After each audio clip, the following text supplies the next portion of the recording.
खुरुमजे ma'am पुनमक Kangle एटुजन म्यांगी मफम दंग असि नोमगी मरोइबे ई पाउसिंग अपडेट पिजरके अहानबदा इम्फाल ईस्ट डिस्ट्रिक्ट यावना मफम मयाम बिसिंग इचाव मायोंगनरे मफम अनिदे इम्फाल ट्रेन कायरे युम तरा सेंथग्रे रेस्क्यू तौख्रे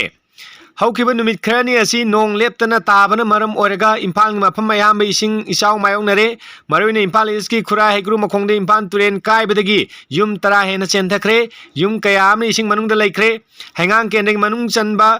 हैंगांग मयाई लेकाई मपाद फुटसा मरोम सांग इम्फाल ट्रेन तोरबान कायबदगी मफम कयासु इसिंग थुमजिनख्रे इम्फाल ट्रेन कायबदी खुरा हिग्रु मखोंगदगी आंगांग अनि इसिंगी इरेना चेंथखिबदु असोय अंगाम यावदन रेस्क्यू तौपा ngamkhre हाइरि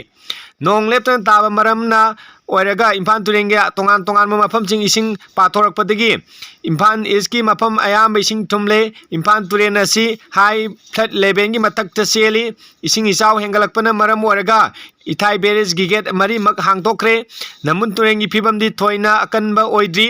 सेनापति डिस्ट्रिक्ट नोंग का हेना ताबना मरम ओरगा इम्फाल ट्रेन की इमाय असि का हेना वांखलकपदगी ngarang ahingdagi इम्फाल ट्रेन की इमाय असि हाई फ्लड लेवल की मथक्ता सेली खुराई केने मनुंग सनबा खुराई हेक्रू मखोंग मपाद इम्फाल ट्रेन की लौनम बान निंखाइबदगी माइकै असोंगी इसिंग इचाव फिमल से अरुबो ओइरी इचावने चेंथख्रब युमसिंग अदु यावने इसिंग थुमजिंख्रब युमसिंग रेस्क्यू ऑपरेशन की थबक यामना कन्न चथरी इचावने चेंथखिबा आंगांग अनिगी मियोय अहुम रेस्क्यू तौख्रे रेस्क्यू तौख्रब सिंग अदुगी कोंजेंगमम सनानो मपुरोइबा नोंगाई मखोई मसानुपी लिंजेन थोइबी चही मापलम सो मसानुपा ngamba चही मरी नि हाइरी मथंग अनिसुब पाउदा मणिपुरी गवर्नर अजय कुमार भलाना कोइना सत्तुना इचाउगी फिबम हक्थेंग येंगसिनख्रे नुमित खरनी ममांगदगी मणिपुरी मफम मयामदा नोंग लेप्तना सुरकपदगी मणिपुरी तंपाकी लम फाउना सेलिबा तुरेल सिंग इमाई वांखलकपदगी तुरेन तोरबान कायबदगी इसिंग चंगसिलकपदगी युंग कया थुमले इसिंग इचाउगी हजोरिबा फिबम असि ngase युंग मणिपुरी गवर्नर अजय कुमार भलाना लुसिंगबा टीम अमना कोइना सत्तुना येंगसिनख्रे अहामदा गवर्नर ने इम्फाल ट्रेन की इसिंग पाथोक्चुन थुमजिंगलाबा मफम सिंग इम्फाल मनुंग अमदी नोंगपोक तोंग खुराई लारियंगबम लेकाई अमदी सिंजामई थोंगदा सत्तुना इचाउगी फिबम हक्थेंग येंगसिनके गवर्नर खोंगचत अदुदा मणिपुर की चीफ सेक्रेटरी अमदी मरी लेनेबा ऑफिशियल सिंगसु लोइनके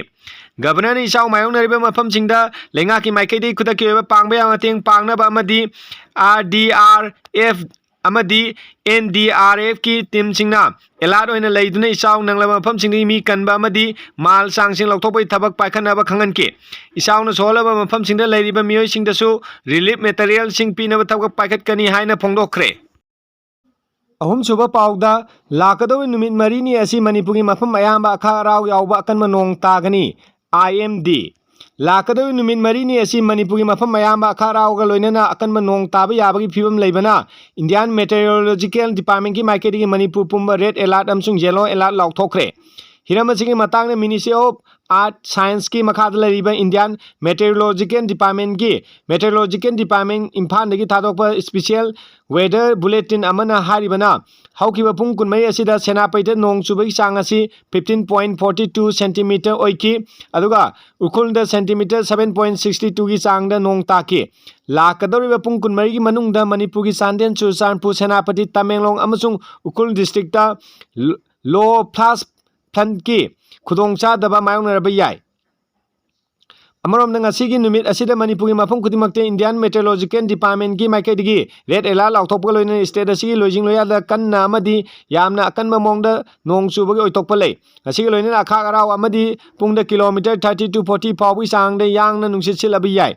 हयेंगदगी लाकदबा जून अहुम फाउबा असि मणिपुर पुंबदा इंडियन मेटेरियोलॉजिकल डिपार्टमेंट की माइकेदगी जेलो अलर्ट लाउथोखरे जेलो अलर्ट असि मतुंगना लमदम असि लोइजिंग लोया अकनबा नोंग चुबा याय लोइना नुंसित सितपगी चांग असि पुंगदा किलोमीटर 30 to 40 फाउबा सिलबा याय अदु यून मरी ददी स्टेट असि नोंग चुबगी वार्निंग अमत्ता लैते हाइना फोंदोकले मरी सुबा अमदी अरोइबा पाउदा बीजेपी की MLA सिंग अमतोइना पुनसिनदुना लैरी मसोय मसोय ताबी वाफम लैते सरदा मणिपुर मियाम की लेंगाक अमा सेम्बा हाइबसी बीजेपी अमसुंग मियाम की अपामबनी मसिदा MLA सिंगना मसा मसा की मथौदांग सोइदन लौगनी हाइना बीजेपी मणिपुर प्रदेश की प्रेसिडेंट A सरदाना फोंदोखरे ngasi इम्फाल की निटापाई चुथेक्ट लेबा बीजेपी मणिपुर प्रदेश की ऑफिस थंबान संगलेंदा MLA singi mifam ama pangthoklaba matungda paungmisingda hangbo wahang amagi paukhum piraduna wafam asi phongdokhibani mana makhatana hai irang asina maram oraga chief minister resign tawkrabasu BJP gi MLA sing ama toina punsinduna leiri miyamna BJP MLA sing masoi tananabagi wafam kya hanglaklibasi maduma kaisu leite adubada miyangi lengak semna kanma mongda honagari habsu mana makhatana phongdokhe nakalamomda mifam aduda saru yaruba wangjing ACG MLA paunam brojena hai Center leader singna no balenga ki lusingba adu khalakadabani madu khalakpa adu MLA singna su amatoina ngaidun leiri party manung de MLA sing wakhalon manadaba kaisu leite ngasi pangtholibi mifam asisu BJP Manipur Pradesh ki president Sarda lenga lingnanaba center da proposal thangatpiu haina MLA singna taksinanaba pangthokpani ngang pangthokhiba MLA singi mifam aduda mapanda laikiba MLA khara natana punamak sau yakhiba aduna BJP manung da MLA sing amatoina punsinaduna leire haibadu takle hansu mangna makhatana phongdokki ngasigi mifam aduda singjami ACG MLA Jumnam Khemchan Nungba ACG MLA Dinganglung Ganmai Langthamai ACG MLA Karam Syam Thangmai ACG MLA Khumukcham Joy Kisan Wangjing Tenta ACG MLA Paunam Brojen Uripok ACG MLA KS Ragumani Hyalam ACG MLA Y Radesham Bisnupur ACG MLA Govindas Konthokjam Lamlai ACG MLA KS Ibomcha Thanga ACG MLA T Robindro Konthokjam ACG MLA Dr. S Ranjan Kumbi ACG MLA S Premchan Pasoi ACG MLA S Kunjakishore Amadi Wabagai ACG MLA Usam Deven Ju Saru Yaki Hari